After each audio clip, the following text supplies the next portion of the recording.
छत्तीसगढ़ के संस्कृति ला देखे बर सुने बर हमारे यूट्यूब चैनल लकी स्टूडियो सलोनी ला लाइक करो, सब्सक्राइब करो, शेयर करो। धन्यवाद।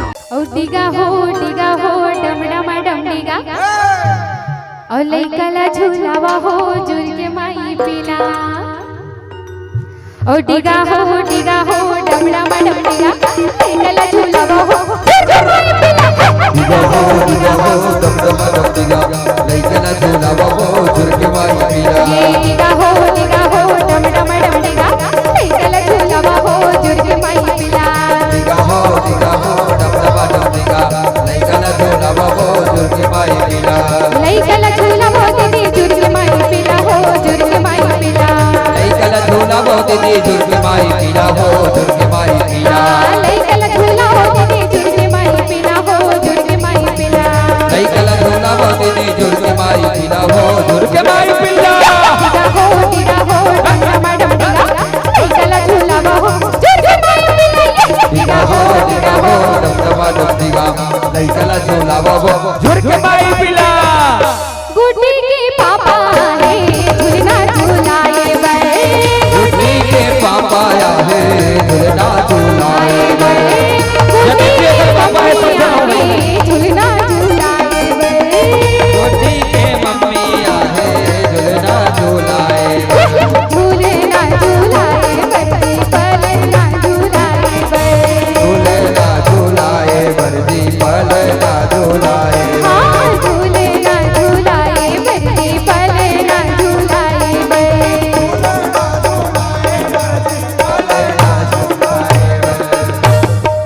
ओकर मम्मी पापा का कहा और थे? बड़े पापा बड़े मम्मी मान खल वही है ऐसे कहना। हिच में आओ। हाँ चल मोरे रानी वो मोरे हीरा बेटी क्या बात है? मैं झूलावना। सही में हाँ मोरे रानी वो मोरे हीरा बेटी मैं झूलावना। मोरे रानी वो मोर हीरा बेटी मैं दुलारुना। मोर रानी वो मोर हीरा बेटी मैं दुलारुना। मोरे रानी वो मोरे हीरा बेटी मैं झूलावना। मोरे रानी वो मोरे हीरा बेटी मैं झूलावना। मोर रानी वो मोर हीरा बेटी मैं दुलारुना। मोर रानी वो मोर हीरा बेटी मैं दुलारुना। भोली सूरतिया मोहनी मूरतिया भोली सूरतिया मोहनी मूरतिया मैं निहारो ना। मोरे रानी मोरे रानी वो मोरे हीरा बेटी मैं झूलावना। मोरे रानी वो मोरे हीरा बेटी मैं झूलावना। मोरे रानी वो मोर हीरा बेटी मैं दुलारुना। मोर रानी वो मोर हीरा बेटी मैं दुलारुना।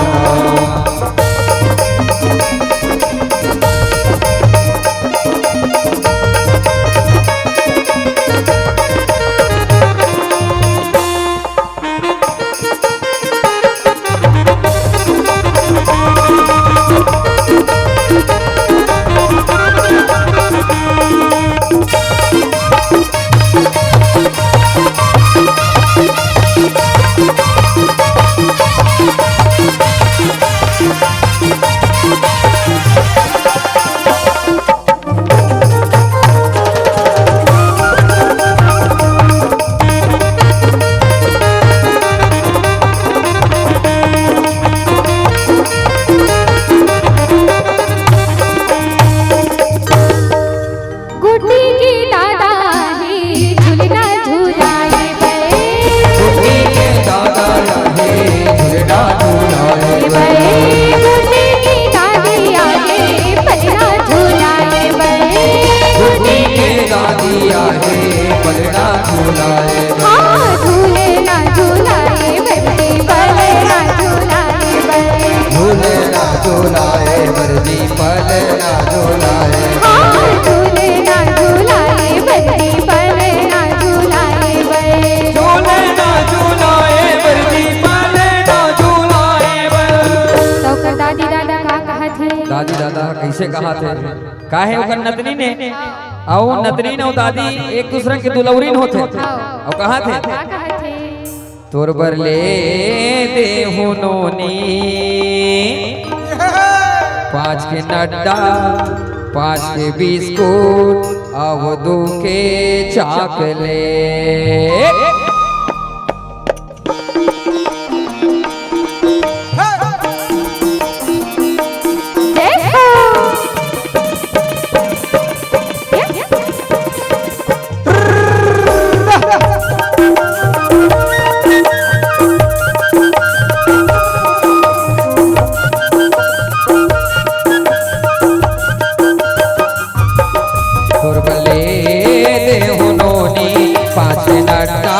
पाँच बिस्कुट और 2 के चॉकलेट